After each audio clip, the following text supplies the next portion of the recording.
आदरणीय दादांना सुरुवातीला भावपूर्ण श्रद्धांजली या ठिकाणी अर्पण करतो. गेले अनेक वर्ष आम्ही अजितदादांसोबत त्या ठिकाणी काम केलेलं आहे आणि दादांची काम करण्याची पद्धत एक कामाचा माणूस म्हणून महाराष्ट्रामध्ये दादांची त्या ठिकाणी ओळख झालेली आहे. आतापर्यंत दादांकडे मी जी काही कामं घेऊन गेलो होतो ती दादांनी पूर्ण त्या ठिकाणी केलेली आहेत. खरं तर आज निवडणूक चालू असताना अशा प्रकारची एक दुर्घटना घडली. हे खूपच दुःखदायी घटना या ठिकाणी आहे.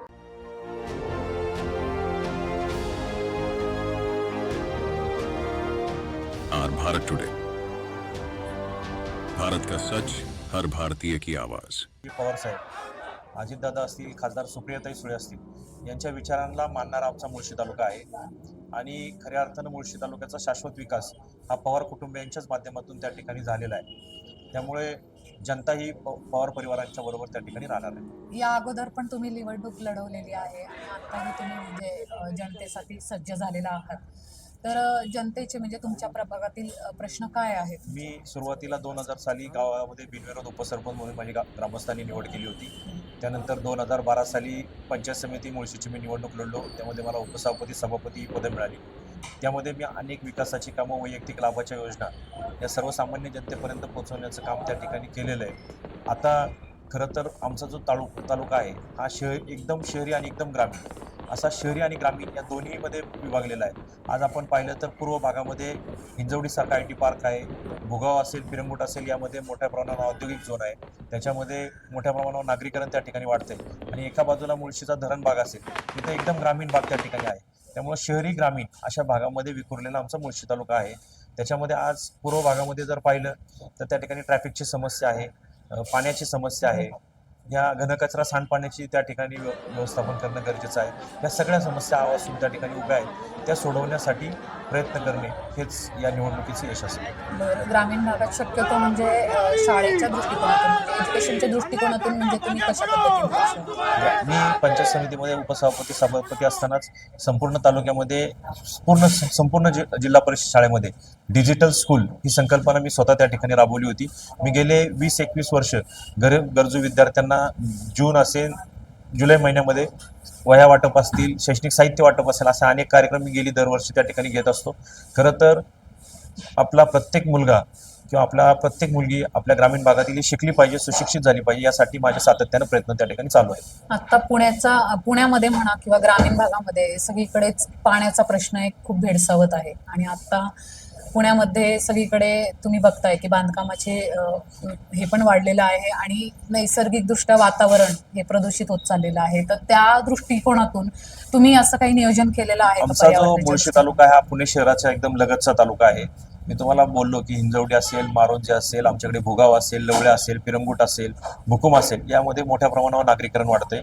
पूर्वी लोक शेती करायची, दुग्ध व्यवसाय करायची, त्यातनं उदरनिर्वाह चालत होता.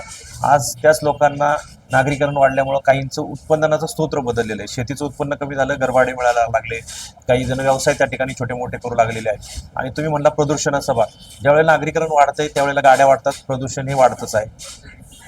पण मग त्याच्यावरती काही तुम्ही असं नियोजन वगैरे त्याच्यामध्ये आता खरं तर आज आपण पाहतोय की ज्यावेळी नागरीकरण वाढतं त्यावेळेला मोकळी जागा आपल्याला खूप कमी बघायला मिळते. आमच्याकडे आता जी गावं झालेली आहेत मोठी, याच्यामध्ये उद्यान करणे, थोडा ग्रामीण भाग आहे आमच्या तिथे, पर्यटनाला चालना देणे, या विषयावरती काम माझं त्या ठिकाणी सुरू आहे. आता तुम्ही व्यवसायाचं वगैरे बोललात आता, तर असे खूप तरुण आहेत जे एज्युकेटेड आहेत परंतु आता रोजगार उपलब्ध त्यांना लवकर होत नाहीये. तर मग त्या दृष्टीने तुम्ही स्वयंरोजगाराच्या दृष्टीने वगैरे तरुणांना म्हणजे प्रोत्साहित वगैरे करण्याचं काम वगैरे चालू आहे का? कसं आहे काय? म्हणजे आज तुम्ही बोलला ते एकदम खरं आहे की एज्युकेशन आहे परंतु नोकरी नाहीये आणि प्रत्येकाने जर नोकरी मागे लागत राहिला तर प्रत्येकाला नोकरी मिळणं हे पण शक्य नाहीये. त्यामुळं अनेक छोटे मोठे व्यवसाय किंवा औद्योगिक विभागामध्ये अनेक छोटे मोठे शॉप्स हे सर्व वेगवेगळ्या फील्डमध्ये तरुणांना करून देणे, त्याच्यामध्ये त्यांना बँकेकडनं लोन उपलब्ध करून देणे, त्यांना व्यवसायासाठी कंपनीमध्ये नेऊन तरुणांना योग्य दिशा देणे, त्याच्यानंतर रोजगार मेळावे घेणे, ही कामं आम्ही भविष्यामध्ये त्या ठिकाणी करणार आहोत. तुम्ही याच्या आधी पण म्हणजे एकदम व्हाईट कलरने काम केलेले आहेत, जनतेकडे नेहमीच तुम्ही लक्ष दिलेलं आहे तुमच्या कामामधून. आता पुढच्या 5 वर्षामध्ये तुम्ही विजन काय ठेवलंय? विजन तर एक आहे मॅडम, सुरुवातीला जर रोजगार हा मोठा प्रश्न आहे, कारण बेरोजगारी जोपर्यंत कमी होत नाही तोपर्यंत आपला विकास होणार नाही. त्यामुळं मोठ्या प्रमाणावर पर्यटन व्यवसाय वाढवणे हाच एक एम असेल आणि जी शहरीकरणातली गावं आहेत त्याच्यामध्ये नोकऱ्या कशा मिळतील, तरुणांना व्यवसाय कसा करता येईल यासाठीच प्रयत्न करणं हीच गरज आहे आज. आता जनतेला तुम्ही काय आवाहन कराल? मी आता उद्याच्या 7 तारखेला जिल्हा परिषदेची निवडणूक होते. आमचा जो पिरंगुट भुगाव जिल्हा परिषद जो गट आहे त्यामध्ये मी स्वतः जिल्हा परिषदेला उमेदवार म्हणून उभा आहे. त्या गटामध्ये तिथले जे नागरिक आहेत त्यांना माझ्या कामाची पद्धत, माझ्याबरोबर अनेक तरुण त्या ठिकाणी वेगवेगळ्या माध्यमातून जोडले गेलेले आहेत. अनेक स्पर्धा असतील, अनेक खेळांना प्रोत्साहन देण्याचं काम मी त्या ठिकाणी केलेलं आहे. अनेकांना रोजगार निर्मितीसाठी मी प्रयत्न केलेले आहेत. त्यामुळं जो सर्वसामान्य मतदार आहे, तो सर्वसामान्य मतदार, सर्वसामान्य शेतकरी हा माझ्याबरोबर आहे.